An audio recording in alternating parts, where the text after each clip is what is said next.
लेकर चलते, जहां पर सवर्ण आरक्षण बिल पर इस वक्त बहस चल रही है।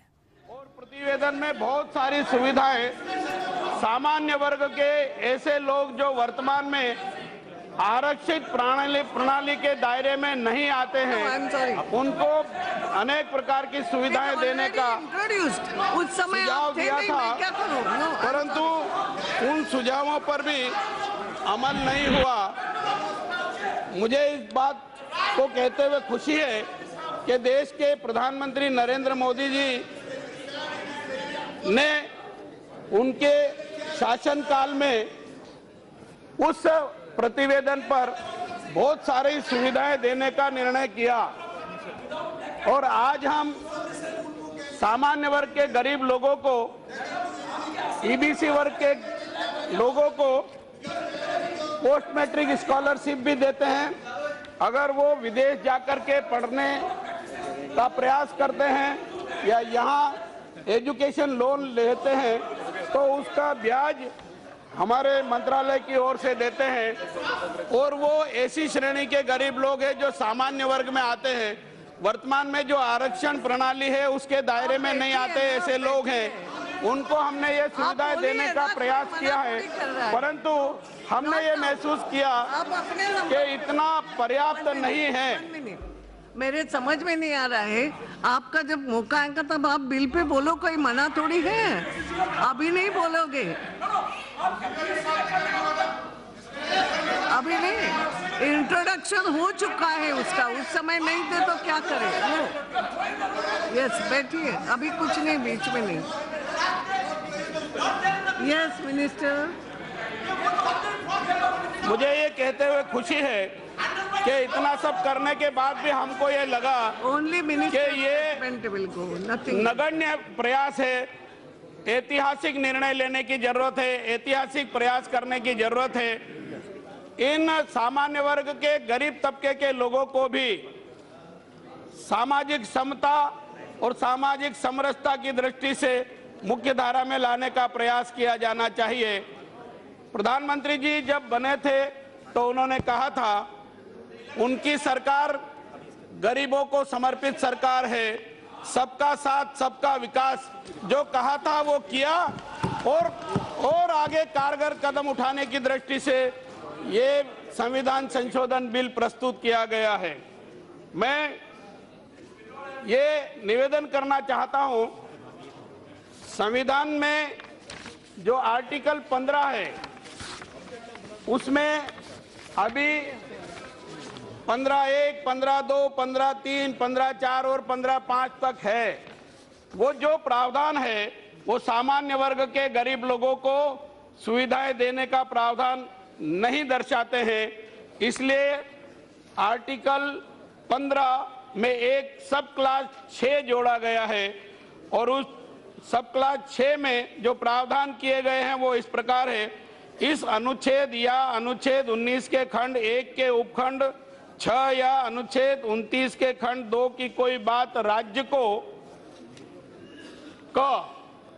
खंड 4 और खंड 5 में उल्लिखित वर्गों से भिन्न नागरिकों के आर्थिक रूप से दुर्बल किन्हीं वर्गों की उन्नति के लिए कोई भी विशेष उपबंध करने से निवारित नहीं करेगी।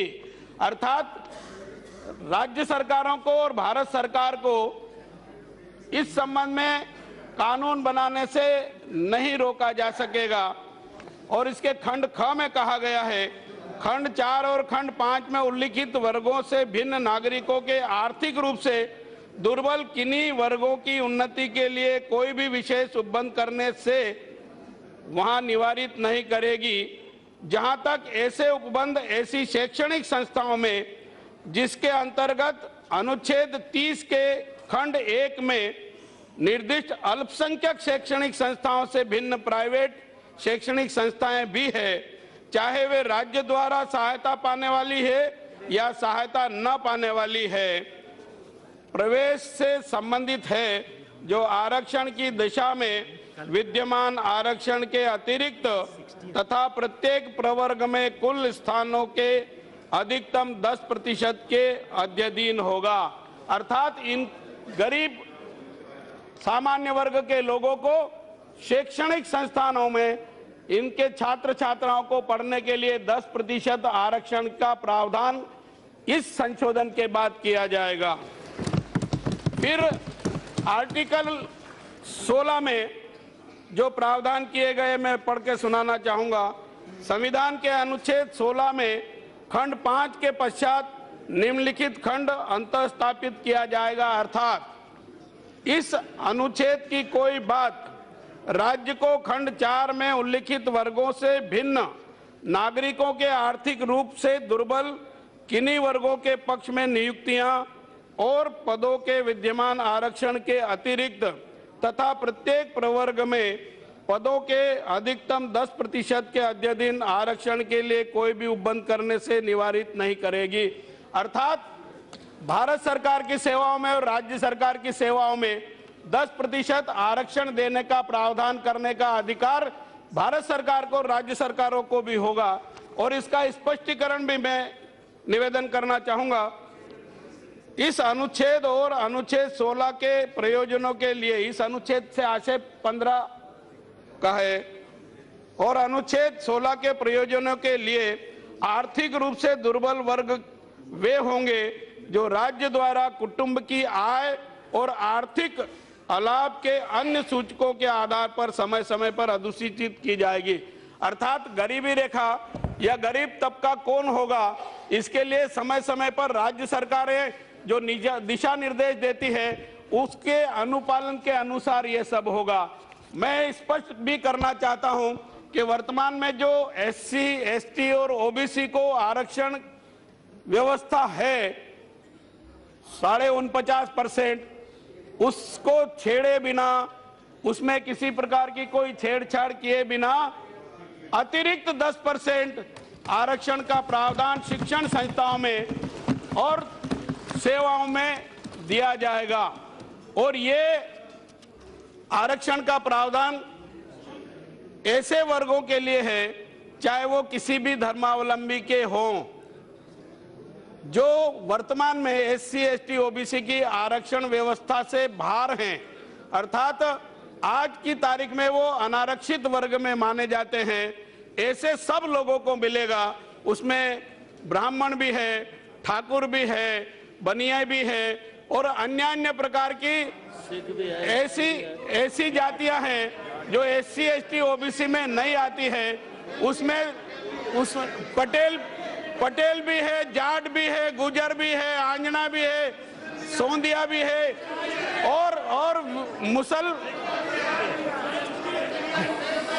और मुस्लिम धर्मावलंबी भी है, ईसाई धर्मावलंबी भी है। और जिस धर्म के लोग इस देश में रहते हैं और SC, ST, OBC की आरक्षण प्रणाली से बाहर हैं, वो सब लोग इस प्रावधान का लाभ ले सकेंगे।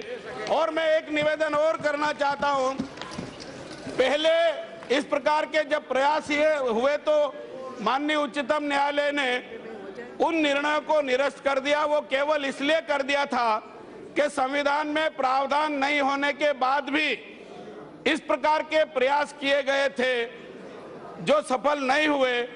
हमने सोच समझ करके संविधान में संशोधन करके आर्टिकल 15 और आर्टिकल 16 में इस प्रकार के प्रावधान करने का निर्णय लिया है, जो इस सदन के द्वारा पारित होगा। उसके बाद ये अधिनियम बनेगा और फिर ये प्रावधान लागू होंगे। उसके बाद अगर कोई न्यायालय में भी जाएगा तो मेरी अपनी मान्यता है कि न्यायालय जो वहां जाएगा इसके विरोध में, उनकी बात सुनने की बजाय उनकी बात को अस्वीकार करेगी और सरकार का निर्णय मान्य होगा और सारे देश में सामान्य वर्ग के, गरीब तबके के लोगों को न्याय मिलेगा। न्याय मिलेगा तो सामाजिक समता और समरसता की दिशा में वो आगे बढ़ेंगे। निश्चित रूप से सबको न्याय, सबका विकास, इस दिशा में सबका साथ, इस दिशा में हम आगे बढ़ने की स्थिति में होंगे और देश के परिदृश्य में सामाजिक समता और समरसता का वातावरण बनेगा, अमन चैन का वातावरण बनेगा। मैं बहुत ज्यादा कुछ कहने की आवश्यकता महसूस नहीं करता हूं। इसमें जो प्रावधान किया जा रहा है उसमें शब्द तो बहुत कम है, पर उसका जो लाभ मिलने वाला है बहुत बड़े वर्ग को मिलने वाला है। इस सदन से अनुरोध करना चाहता हूं कि वो उसको सर्वानुमति से पारित करें। Members 1 minute please. ये बिजनेस बीच में थोड़ी गलती से बिजनेस एडवाइजरी कमेटी, माननीय मिनिस्टर प्लीज रुकिए। माननीय मंत्री जी, बिजनेस एडवाइजरी कमेटी का रिपोर्ट रह गया था, माननीय आप उसको टेबल करो। माननीय अध्यक्ष please। महोदय, मैं हाँ। आपकी अनुमति से कार्य मंत्रिमंडल समिति का 60वां प्रतिवेदन प्रस्तुत करता हूँ। ठीक है। समय तो बाद में बढ़ाएंगे, जो भी है वो मेरे से रह गया ना, क्या हो गया? अभी क्या हो रहा है? मैं नहीं समझी कुछ। बिजनेस एडवाइजरी कमेटी का रिपोर्ट नहीं रखना था, रह गया। अगर मेरे से हो गया। अब चर्चा प्रारंभ कर रहे हैं ना, वो रिप्लाई में जो भी बोलना रिप्लाई में बोलेंगे, बीच में नहीं कुछ। केवी थॉमस, आप भी बोलो ना विषय पे। अभी नहीं, अभी थॉमस जी बोले।